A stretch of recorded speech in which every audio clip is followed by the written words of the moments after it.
자, 오늘은 여호수아 14장 6절에서 14절까지 말씀이고요. 나누고 싶은 주제는 이 땅의 분배와 갈렙의 요구, 갈렙의 요구, 땅의 분배와 갈렙의 요구에 대한 주제로 일단 이야기하려고 그래요. 인물별 성경 공부에서 우리는 지금 여호수아에 대한 이야기, 그래서 여호수아서를 쭉 밟고 있지만 이야기를 나누고 있지만 오늘은 이제 그 부록처럼 갈렙에 대한 이야기를 좀 하려고 해요. 여호수아와 갈렙. 사실은 갈렙이 등장하는 그 분량은 사실은 짧죠. 그러니까 언제 제일 먼저 등장을 했느냐면 정탐할 때 정탐꾼으로서 12명 각 지파의 대표 정탐 대표자를 뽑아서 그 가나안 땅을 정탐하려고 할 때 그 대표자가 여호수아 또 있었고 갈렙도 있었죠.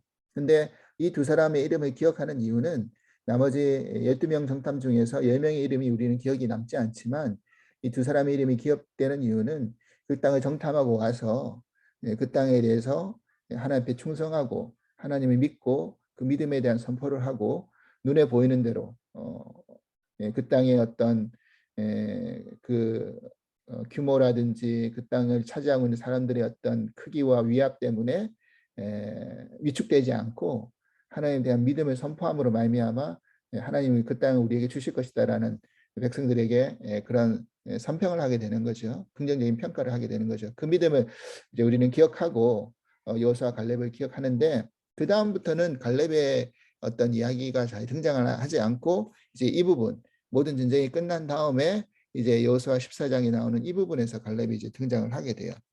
자, 여호수아 14장의 이야기는 우리가 읽지 않았던 1절에서 5절까지에 대한 부분은 뭐냐면 이제 전쟁이 끝나고 이제 가나안 땅의 분배에 대한 이야기가 등장을 해요. 근데 이 땅의 분배에서 제일 큰 원칙은 뭐였냐면 바로 제비 뽑기였어요. 제비 뽑기로 인해서 땅을 분배하는 거예요. 근데 제비 뽑기를 했던 이유가 있죠. 뭐냐면 일단은 제비 뽑기를 하면 어떤 누군가에 의해서 이의를 제기하지를 못하게 만들었어요. 이의 제기가 안 돼. 그죠? 왜냐하면 그럴 거 아니에요. 지금 가나안 땅이라는 것이 모든 땅이 자기의 어떤 눈에 보기에 좋은 땅은 아닐 거라는 거예요. 척박한 땅도 있고 험지도 있고 산악 지역도 있고 그리고 요단강이 흐르는 쪽에 어떤 그런 옥토 같은 땅도 있을 것이고 그럴 거란 말이죠. 그러면 사람들은 뻔히 안단 말이에요. 이게 뭐 그렇잖아요. 내가 가고 싶은 곳은 뻔하잖아요. 더 좋은 땅. 그래서 사실 여단 동편에 땅을 요구했던 그 사람들이 그 지파들이 세 지파들이 왜 그런 요구를 했느냐. 자기들이 어떤 기르는 가축이 많고 소유가 많으니까 안정적으로 그것을 이제 조달할 수 있고 공급할 수 있고 키울 수 있는 그런 좋은 땅을 바라보고 그 땅을 먼저 달라고 선점을 하고 그 땅의 요구를 모세가 들어준 거 아니에요. 그런 것처럼 마찬가지로 가나안 땅에 들어와서도 마찬가지예요. 보면 그 가나안 땅 안에서도 살기 좋은 땅, 보기 좋은 땅, 또 자기가 어떤 그런 것들을 이제 번성할 수 있는 그런 곳이 있을 거란 말이에요. 그러니까 서로가 그런 것에 대해서 요구하지 않겠냐는 거예요. 그러면 알겠지만 전쟁이라는 것이 물론 하나님이 도우시고 싸웠지만 그 하나님의 도우심에 손과 발이 되었던 지파들에게 공과가 있을 거 아니에요. 그러니까 그 전쟁에 있어서 실적의 공과가 있을 거 아니에요. 선두에 섰다든지 어떤 지파의 어떤 수요가 많아가지고 어떤 그 혁혁한 전과를 세웠다든지 이런 공과의 구분에 따라서 우리가 더 많이 싸웠고 우리가 더 많은 어떤 그런 전쟁에서 그 힘을 보탰고 그래서 우리에게 선택할 수 있는 권한을 먼저 달라 이런 식으로 따지기 시작하면 그리고 뒤로 어떤 여호수아에게 로비가 들어가기 시작하면 사실은 굉장히 복잡하고 어려울 거란 말이에요. 그러면 어떤 인간이라는 것이 사실은 뭐 지금 공정에 대한 이야기가 사실은 이번 대선을 치르면서도 공정이 이슈였는데 지금 어떤 정권을 교체하기 원하는 사람들의 어떤 가장 큰 요구 중에 하나가 뭐예요? 지난 정권이 공정하지 못했다라는 거잖아요. 그래서 인간이라는 것이 사실은 그래요. 어떻게 공정할 수 있겠어? 예. 뭐 팔은 안으로 굽는다고 내 진영, 내 사람, 그죠? 나를 인정해주고 나를 따라주고 나를 믿어주는 사람한테 더 마음이 가는 게 사실 아닙니까? 그죠? 어떤 교회 안에서도 마찬가지예요. 목회자가 그래서는 안 되지만 더 목회자를 믿어주고 또 와서 봉사하고 헌신하고 이를 수고해주는 사람한테 사실 마음이 가는 게 당연한 거죠. 예, 그게 인간이기 때문에 어쩔 수 없는 거예요. 그죠? 그래서 어떤 그런 식으로 어떤 공정하게 아무리 한다고 하지만 공정해질 수가 없는 거예요. 인간의 그런 어떤 그런 잣대와 기준과 평가로는 그게 안 되는 거예요. 그러면 누구든지 이제 불만을 제기하는 세력이 있고 불만을 제기하는 지파가 있으면 시끄럽고 화평이 일어날 수가 없을 거예요. 그러니까 하나님이 제비 뽑기를 해라. 그러니까 이거는 하나님이 뽑게 해주신 거다. 너희들이 미리 너희들이 가야 될 땅을 다 선점해 놓고 너희들을 뽑아라 이게 아니라 어느 땅에 선점될지 모르지만 그 뽑은 땅을 너희가 차지할 수 있도록 해라라고 하나님이 그 좋은 방법을 선택하게 만드신 거죠. 그리고 이 제비 뽑기를 통해서 또 어떤 효과가 있느냐면 그 땅이 크건 작건 뭐 비옥하건 척박하건 간에 중요한 거는 뭐예요? 하나님을 어떤 그런 주신 땅이라는 거예요. 그러니까 하나님이 함께 하시는 땅이 중요한 것이지 인간의 눈에 보기에 좋은 땅, 싫은 땅, 뭐 이런 게 중요한 조건이 아니라 그거를 우리가 이미 창세기 때 배웠잖아요. 언제? 아브라함과 롯이 선택하는 그 땅의 선택에 롯이 선택한 소돔과 고모라는 정말 사람 롯이 말했던 것처럼 마치 가나안 땅처럼 그 에덴 동산과 같기도 하고 그 나일강에 있는 애굽 땅 같기도 했다라고 고백했던 것처럼 사실은 풍요롭고 좋은 땅이었기 때문에 롯이 선택한 거였지만 그 눈에 보기에 좋은 땅이 결국 멸망의 땅이었고 그죠? 파멸의 땅이었다는 거죠. 죽음의 땅이 돼버렸잖아요. 근데 아브라함은 하나님이 선택하게 만드신 땅, 하나님이 선택해 주신 땅을 선택해서 사실은 아브라함 거부가 됐죠. 영적으로도. 그러니까 중요한 거는 뭐냐면 크건 작건 척박하건 비옥하건 이게 중요한 게 아니라 누가 그 땅의 주인이시고 누가 그 땅을 통치하시는지 그것만 붙들고 가는 게 사실은 더 중요한 것을 말해주는 거예요. 그래서 제비 뽑기를 통해서 선택한 땅의 어떤 그것이 좋고 나쁘고의 기준이 없는 거잖아요. 제비 뽑기를 통해서 나는 하나님이 이 땅을 뽑게 해주셨네. 그러면 하나님이 허락하신 땅이고 하나님이 허락하신 땅이라는 말은 하나님이 함께 해주시겠다는 땅이고 하나님이 다스릴 땅이기 때문에 인간의 눈에 보기에는 별로인 것 같지만 궁극적으로는 하나님이 함께 하시기 때문에 오히려 그것이 더 좋은 땅이 될 수 있다라는 것을 우리들에게 알려주고 가르쳐주고 있는 것이죠. 그런데 이 제비 뽑기의 과정 속에서 이 제비 뽑기를 주도하는 주도 그룹이 있어요. 주도 그룹. 보니까 1절 보니까 14장 1절 보세요. 1절 보니까 이것이 이스라엘 자손이 가나안 땅에서 받은 기업곧 제사장 엘르아살과 눈의 아들 요수아와 이스라엘 자손 지파의 족장들이 분배한 것이라. 이제 땅을 분배했는데 땅의 분배를 주도했던 그룹을 설명하기를 먼저는 제사장 엘르아살이라고 했고요.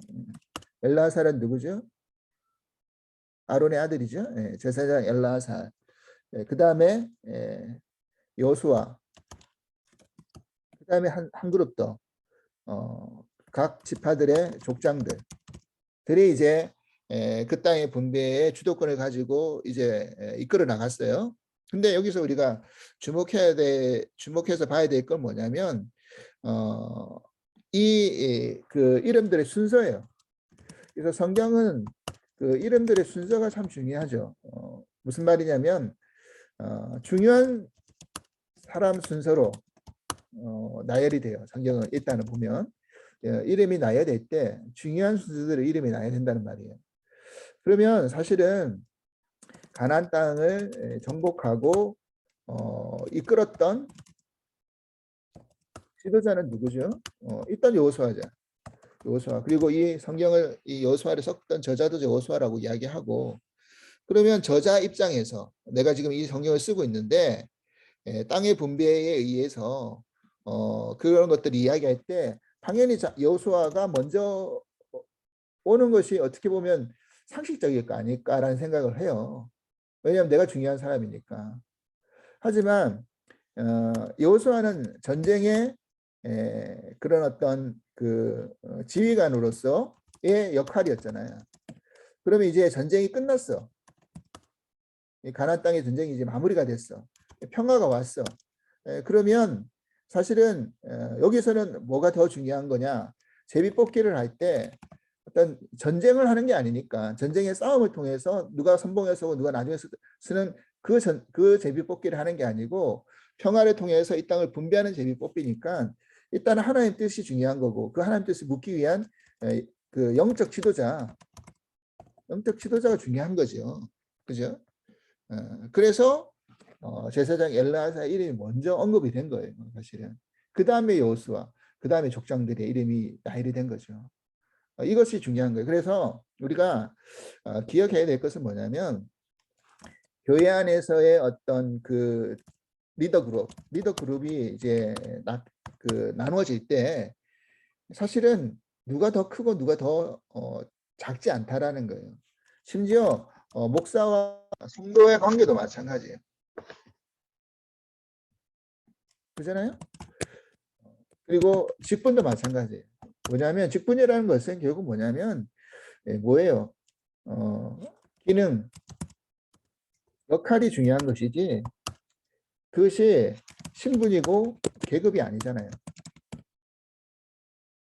장로가 더 높고 권사가 그 다음이고 집사가 그 다음인가요? 성도는 맨 마지막인가요? 그거 아니에요.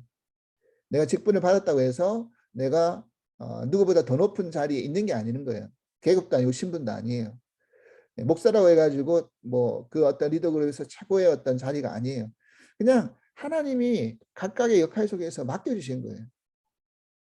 그래서 하나님의 말씀을 대언하는 사람, 또 하나님의 양떼들을 케어해주고 또 돌봐주는 역할을 맡은 사람의 기능이지, 그 어떤 뭐 높고 낮음의 어떤 우위의 관계의 위치가 아니라는 것을 우리는 기억해야 된다는 거예요. 그래서 여기서도 우리가 그것을 발견할 수 있어야 되죠. 하나님은 어떤 전쟁의 어떤 시간 속에서는 지휘관의 역할이 중요했지만 여호수아를 통해서 또 평화의 시간에 왔을 때는 영적인 어떤 제사장의 역할도 또 중요하게 만들어 놨고, 여호수아는 그걸 알고 이름의 어떤 그런 배치를 그런 식으로 했다라는 것을 우리가 알 수 있어야 된다는 겁니다. 자, 그래서 이제 그렇게 분배가 되었고, 이제 그 다음에 우리가 읽었던 이 본문 안에서 이제 갈렙이 등장하죠. 갈렙이 지금 나이가 몇 세였냐면 85세라고 그랬어요. 그가 몇 세 때 정탐이 됐는지, 정탐꾼으로 했다냐고 지금 고백했냐면 40세 정탐을 했다라고 했죠. 우리 그때 시간이 벌써 45년이 흘렀어요. 광야에서 또 40년이라는 시간을 보냈고, 또 전쟁했던 시간도 있었고, 뭐 여러 가지 따졌을 때 그렇게 되겠죠. 자, 그러면 이때 갈렙이 어떤 이 제비 뽑기 하는 과정 속에서 어떤 그 갈렙만의 어떤 요구사항을 제시를 해요. 그게 몇 절이냐면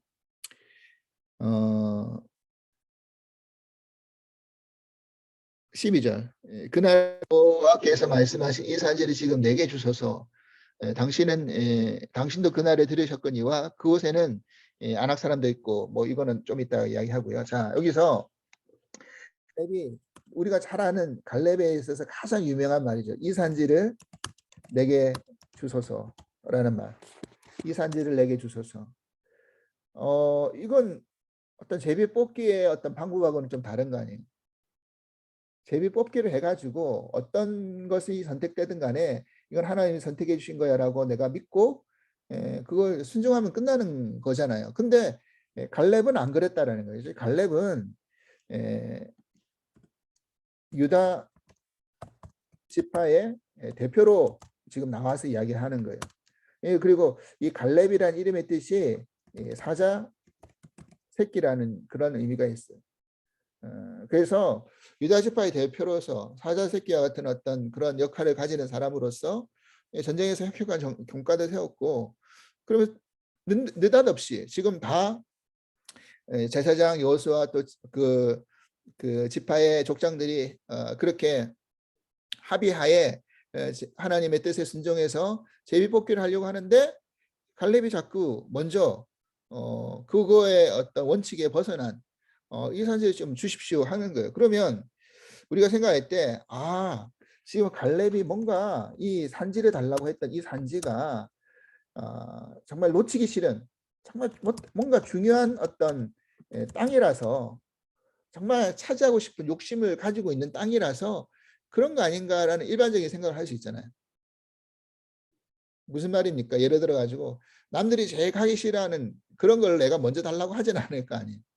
딱 보기에도 저거는 내가 먼저 선점해야 될 그런 땅이라고 생각하니까 이 산지를 내게 달라고 하는 것이 상식적인 어떤 요구일 거라는 것을 우리는 알 수 있겠지만, 그런데 따지고 들어가 보니까 사실 그것도 아니었어. 그게 어떻게 알 수 있냐면 아까 읽었던 12절 그 뒷부분을 읽어볼게요. 이 산지를 지금 내게 주소서 당신도 그날에 들으셨거니와 그곳에는 아낙 사람이 있고 그 성읍들은 크고 견고할지라도 그랬어요. 자, 여기서 아낙 사람이 있다. 그리고 그 성읍이 크고 견고하다. 이랬어요. 그죠? 자, 그 부연 설명이 15절로 내려가 보세요. 15절인데 헤브론의 옛 이름은 기럇 아르바라. 아르바는 아낙 사람 가운데 가장 큰 사람이었더라. 그리고 그 땅에 전쟁이 그쳤더라. 그랬어요. 자, 여기서 힌트가 나와요. 아낙 사람은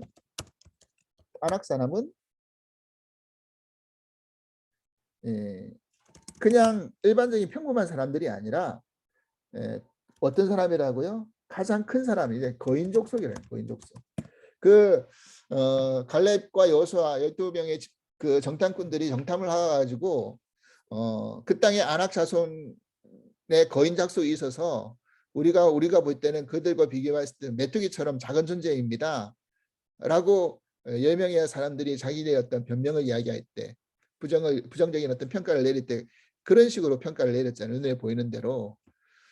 그러면 그 성읍이 크고 견고하고 그리고 그 성읍을 지키고 있는 거인 족속도 있고, 그러니까 사실은 그 땅을 쉽게 차지할 수 있는 땅이 아니라는 거예요, 사실은. 그리고 알다시피 땅을 분배했다고 해가지고 지금 땅을 분배했지만 땅을 그 여호수아에 보면 모든 어떤 그 전쟁의 끝에 있어서 모든 전쟁이 다 끝나고 다 어떤 족속들을 몰아내고 그 상태 안에서 땅을 분배한 게 아니라 지금 아직 몰아내지 못한 족속들이 남아 있었어요.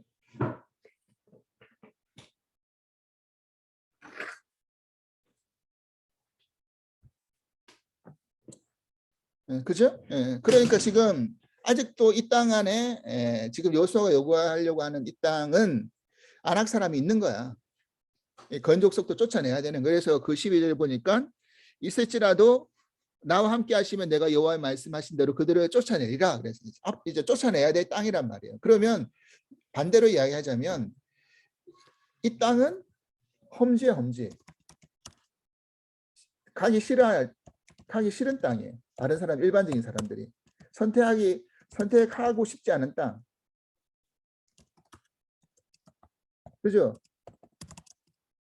그냥 그 땅을 차지하려고 그러면 아무래도 많은 희생이 따라가야 될 것 같기 때문에 거인과의 싸움에서 쉽지는 않을 거라고 누구나 예상할 수 있잖아요. 그러니까 좀 피하고 싶은 땅이에요, 일반적인 사람은. 그러니까 제비뽑기를 하는데 만약에 그 땅이 뽑혔으면 아이고 했겠지만 그 땅을 피한 사람들은 야호 했겠죠. 그런데 느닷없이 갈렙은 지금 그 땅에 달래.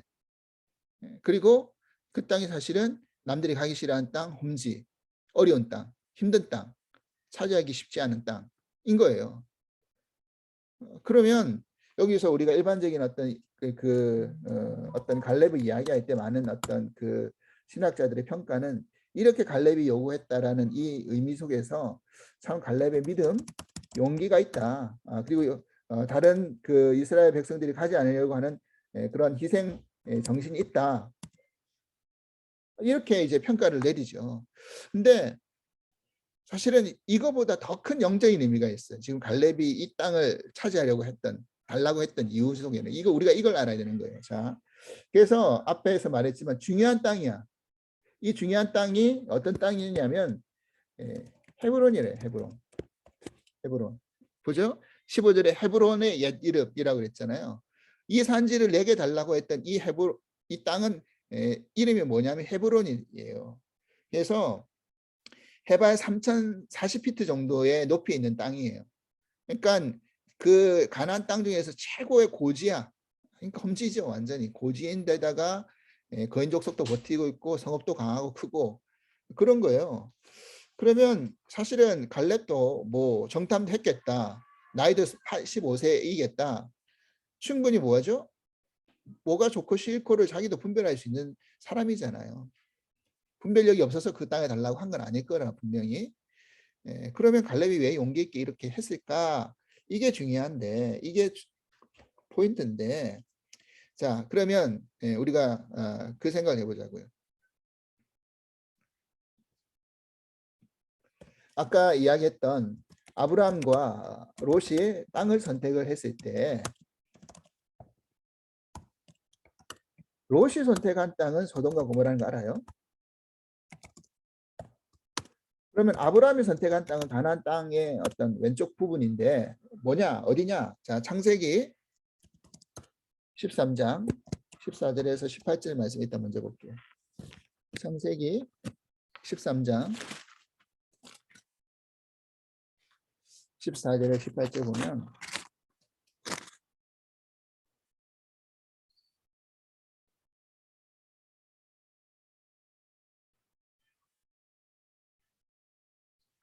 자 이거 볼게요. 롯이 아브라함을 떠난 후에 여호와께서 아브라함에게 이르시되 너는 눈을 들어 너 있는 곳에서 북쪽과 남쪽 그리고 동쪽과 서쪽을 바라보라.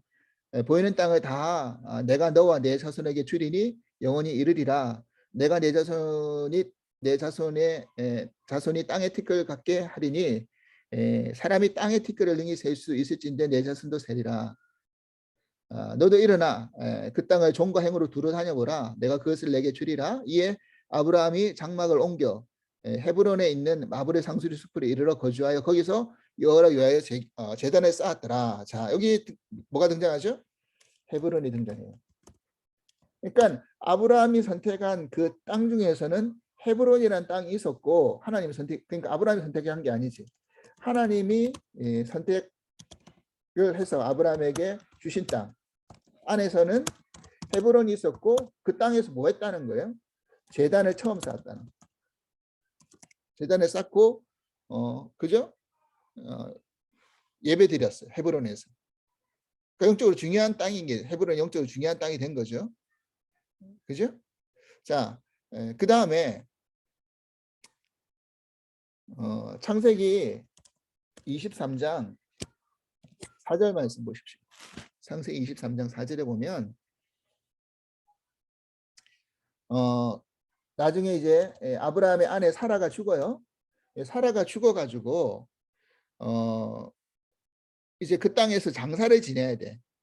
근데 그 장사를 지내는 그 땅에서 그냥 장사를 지내는 게 아니라 매장할 소유지를 내가 아브라함이 돈을 주고 사요. 돈을 주고 사요. 그래서 23장 14절에 보니까 그 이야기를 하는 거야. 내게 매장할 소유지를 주어 내가 나의 죽은 자와 내 앞에 대어 장사하게 하소서. 그렇게 이야기를 했죠. 그래서 23장 18절 19절 말씀 보면 그 성문에 들어온 모든 헷족속이 보는데 아브라함이 소유로 확정된지라 그 후 아브라함이 그 안에 사라를 가나안 땅 마브레 앞 막벨라 밭굴에 장사했더라. 마브레는 곧 헤브론이더라. 그러니까 어디에다 장사한 거예요? 헤브론. 사라를 장사한 땅 헤브론. 제단을 드렸던 땅도 헤브론, 사라를 장사했던 땅도 헤브론. 그리고 나중에 창세기 35장 7절 보면 이삭이 살았던 땅도 헤브론. 나중에 야곱이 돌아와가지고 살았던 땅도 헤브론. 그러니까 헤브론이라는 땅은 어떻게 보면 유다 지파, 지금 그 갈렙이 유다 지파의 족속이었는데 유다 지파의 족속으로서 갈렙은 뭐예요? 영적인 장자 지파잖아. 장자 지파고 또 영적인 장자, 그냥 육신 장자가 아니라 영적인 장자. 왜냐 알죠? 여기서 예수 그리스도의 계보가 이어지니까 장자 지파고 이 갈렙이 사실은 그 뿌리의 근원을 찾아가면 아브라함, 이삭, 야곱 이렇게 출발되는 거 아니에요. 그래서 유다 지파까지 이어져 나는 계보, 영적인 계보죠. 그러니까 그들의 조상이 살아서 제사를 드리고 또 묻힌 돈을 주고 소유하면서 상징적으로 그 땅을 하나님이 허락한 땅이지만 내가 돈을 내서 사서 하나님의 땅으로 선포하고 대가를 치르고 이렇게 해서 대대적으로 묻혀서 장사지는 땅으로서 영적으로 굉장히 중요한 약속의 땅인 거지. 이 땅이. 그거를 뭘 알았다는 거예요. 그거를 갈렙이 알았던 거예요. 이 헤브론이라는 땅이 그냥 땅이 아니라 이렇게 중요한 땅이라는 것을 알았다는 거예요. 영적으로. 그래서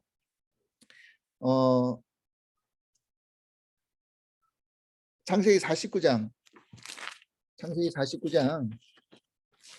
9절 말씀 보면 이제 아브라함이 이제 야곱이 자신의 아들들을 축복하는 장면이 나오죠. 그때 유다 지파를 이제 축복 기도하는 장면이 나와요. 49장 9절. 9절 보면 이래요. 유다는 사자 새끼로다. 내 아들아 너는 움킨 것을 찢고 올라갔도다. 그가 엎드리고 웅크림이 수사자 같고 암사자 같으니 그가 누구를 범할 수 있으랴. 10절. 규가 유다를 떠나지 아니하며 통치자의 지팡이가 그 발 사이에 떠나지 아니하기를 실로가 오시기까지 이르리니 그에게 모든 백성이 복종하리로다 그랬어요. 실로라는 의미는 안식처, 안식을 주는. 그러니까 어떤 여기서 안식을 주는 실로가 오시기까지라는 이 실로의 의미는 영적으로 결국 그리스도가 오기까지 그렇게 이어지 갈 것이다라는 것을 축복했어요. 그러니까 유다 지파는 결국 뭐 하는 거예요? 그리스도가 오기까지를 예비하고 준비하는 지파가 되는 거잖아요. 그러니까 그거 안에서 상징적으로 중요한 땅이 있다라는 거예요. 그 땅이 바로 헤브론이란 땅인 거예요. 그 땅이 영적 정통 조상이 살았던 땅. 그래서 아까 우리 본문에 다시 여호수아로 돌아오면 그냥 이 산지를 내게 주시옵소서라고 여호수아 그 갈렙이 말한 게 아니라 12절에 보면 그날에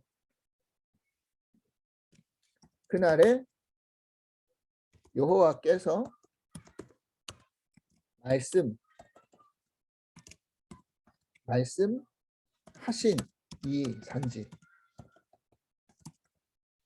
여호와께서 말씀하신 이 산지를 달라 그랬어요. 자, 우리가 갈렙의 어떤 신앙을 우리가 이해할 때 정탐꾼으로서 대표자로서 하나님에 대한 믿음이 충성을 다한 믿음이었죠. 그런 사람이었다고 이야기했죠. 그러니까 영적으로 깨어 있고 다른 사람이 다 악평할 때 하나님의 믿음으로 선평을 했던 사람. 그러니까 영적으로 깨어 있었던 사람이에요. 이거 그 땅이 중요한 땅인 거 알았어요. 그리고 사실은 남들이 가기 싫어하는 땅이지만 헤브론이라는 땅이 얼마나 중요한 땅인지를 갈렙은 알았던 거예요. 그래서 그 땅을 달랬던 거예요. 그리고 힘들지만 하나님이 함께 하시면 쫓아낼 수 있지 않겠습니까? 라고 믿음으로 선포하면서 나아갔어요. 갈렙이 중요해요. 그래서 이거는 그러니까 이제 영적으로 우리가 다시 해석하자면 지금 갈렙에게 있어서 이 산지를 내게 달라라는 이 고백은 결국 무슨 고백이 되느냐면 실로가 오시기까지 내가 예수 그리스도가 오시기까지 내가 준비하겠다. 그래서 나는 다른 거 필요 없고 예수 그리스도만 필요하다. 라는 신앙의 고백 차원에서의 요구 조건이었어요. 그러니까 이게 여기까지 이제 영적인 어떤 해석으로 연결될 수 있다라는 이야기죠. 그러니까 얼마나 이 고백이 그냥 고백이 아니라 대단한 고백인 걸 알겠죠. 그래서 그 갈렙이 85세가 될 때까지 나는 뭐라 그랬냐면 힘이 강건하다, 여전히 강건하다. 그게 갈렙이 뭐 85세까지 나는 강건합니다. 약해지지 않았습니다. 라는 이 의미 속에 담긴 의미는 그냥 내가 육신적으로 건강하고 강건해서 내가 싸울 힘이 있다. 이런 의미라기보다는 내가 그만큼 영적으로 깨어있다. 깨어있어서 뭐가 중요하고 뭐가 중요치 않은지를 내가 안다라는 거예요. 이게 핵심이지, 핵심. 우리가 믿음 생활함에 있어서. 그러니까 갈렙은 그런 어떤 영적인 영안이 깨어졌고 영적인 영안이 열린 사람이었어요. 우리가 이런 부분을 사실은 배우고 닮아갈 수 있어야 되겠죠. 또 더 놀라운 건 뭐냐면 이 갈렙이라는 이 출신을 보면요, 참 신기한 게 있어요. 그 우리가 12절에 그 14장 우리가 읽었던 6절에 보면 갈렙이 그 계보를 소개할 때 유다 자손이고 길갈에 있는 여호수아에게 나오고 뭐라 그랬냐면 그니스 사람 여분네의 아들이라고 했잖아요. 그 유다 족속이었고, 근데 놀라운 건 뭐냐면 이 창세기 15장에 보면 17절에서 21절에 보면 어떤 이야기가 등장하냐면 하나님이 이제 횃불 언약을 맺을 때 그 가나안 땅을 차지하게 할 것이다라는 이야기를 해주면서 이런 이야기를 해요. 창세기 15장을 봐봐요. 창세기 15장에 보면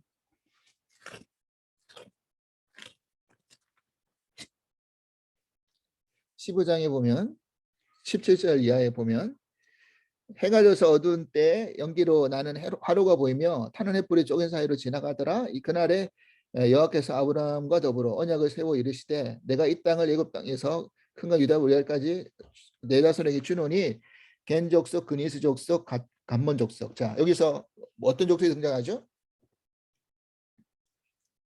그니스 족속이 등장해요. 여기. 이 말은 이방 족속이잖아요. 이방 족속. 그러면 갈렙은 사실은 뭐래요? 유다 족속에 속해져 있는 사람이지만 사실은 그니스 사람이라는 거예요. 이방 사람이라는 거예요.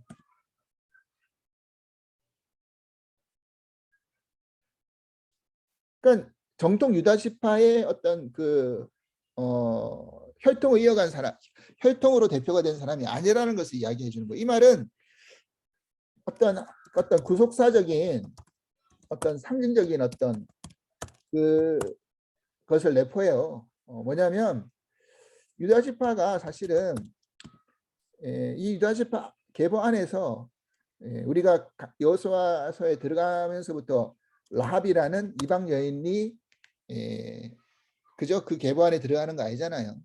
그러니까 이 라합이라는 이방 여인이 들어갔다라는 것, 또 루시라는 이방 여인이 들어갔다라는 것은 그 계보 안에 들어갔다라는 것은 그 하나님의 구속의 어떤 그 차원이 유대인에게만 있는 게 아니라 이방 속세까지 하나님의 구속의 계획이 있다라는 것을 우리들에게 상징적으로 알려주는 것이고, 결국 구원이라는 것이 어떤 혈통이 중요한 게 아니라 뭐가 중요한 거예요? 믿음이 중요한 거죠. 믿음의 조상 아브라함을 이어가는 그 믿음의 계보가 중요하다는 것을 이야기해 주는 거지, 혈통의 계보가 중요한 걸 이야기해 주는 게 아니라는 것을 유다 지파의 계보 안에서 우리는 여러 어떤 이방의 사람들의 언급을 통해서 알 수 있잖아요. 그러니까 갈렙도 그 사람이었어요. 갈렙도 유다족 속의 사람이었지만 대표가 되었어. 근데 놀랍게도 그는 그니스 사람, 이방 사람 출신이었어요. 근데 그를 대표로 맡겼어. 그리고 그가 영적으로 깨어 있는 사람이었어. 하나님을 믿었고 약속의 땅을 바로 보는 눈이 있었고 그리고 더 나아가서 마지막에 85세가 되어서는 이 헤브론이라는 땅이 조상의 땅이고 앞으로 유다 지파 조상으로서 영적으로 중요한 어떤 거점의 땅이라는 것을 갈렙이 알고 어떻게 알았는지 그렇게 그 땅을 요구하면서 그렇게 하나님을 믿는 믿음 안에서 선점하고 싸워서 이겨나갔다는 것을 알 수 있죠. 그래서 오늘 우리가 어차피 주님 오시는 날까지 우리가 영적으로 뭔가를 준비하고 살아야 된다고 한다면 이 산지를 내게 주소서 라는 어떤 우리의 고백이 과연 어디에 있어야 되는지 이 갈렙처럼 내가 얻고 싶은 그런 이 산지가 어딘지를 생각해 볼 수 있는 시간이 있길 바랍니다. 나는 과연 어떤 산지를 하나 앞에 얻길 원하는지 내가 원하는 영적인 하나님의 약속의 땅이 무엇인지를 오늘 갈렙의 고백에 담겨져 있는 그 의미를 기억하면서 우리도 다시 한번 생각해 볼 수 있는 그런 시간이 될 수 있기를 간절히 기도합니다. 기도할게요. 하나님 감사합니다. 오늘 이스라엘 가나안 땅의 분배의 과정과 그 분배 속에 제비 뽑기에 담겨진 의미 그리고 유다 족속 갈렙이 이 산지를 달라고 요구했던 그 상황들을 우리가 다시 한번 기억합니다. 그것은 하나님의 말씀하신 땅이었고 약속의 땅 중에서 영적인 조상이 대대로 살았던 땅이었다라는 것을 그 땅 안에서 제사를 드리고 제단을 쌓고 그리고 또 장사되고 묻히며 그런 영적인 계보가 이어졌던 정착했던 땅이었다는 것을 우리는 발견하게 되었습니다. 주님 오시는 날까지 유다 지파가 그 주님의 오심을 기다리면서 우리가 차지해야 할 이 산지가 무엇인지를 다시 한번 깊이 기억하게 하여 주시고 그 산지를 우리가 소망하고 남들이 가기 싫어하고 어려운 곳이라 할지라도 그곳이 하나님이 허락하시고 약속하신 땅이고 영적인 의미가 있는 그런 곳이라고 한다면 이 산지를 달라고 하나님이 함께 하시면 이 산지를 차지할 수 있다라고 그렇게 용기 있게 고백할 수 있는 저희들이 될 수 있도록 인도하여 주시옵소서. 감사하며 예수 그리스도 이름으로 기도합나이다. 아멘. 아멘.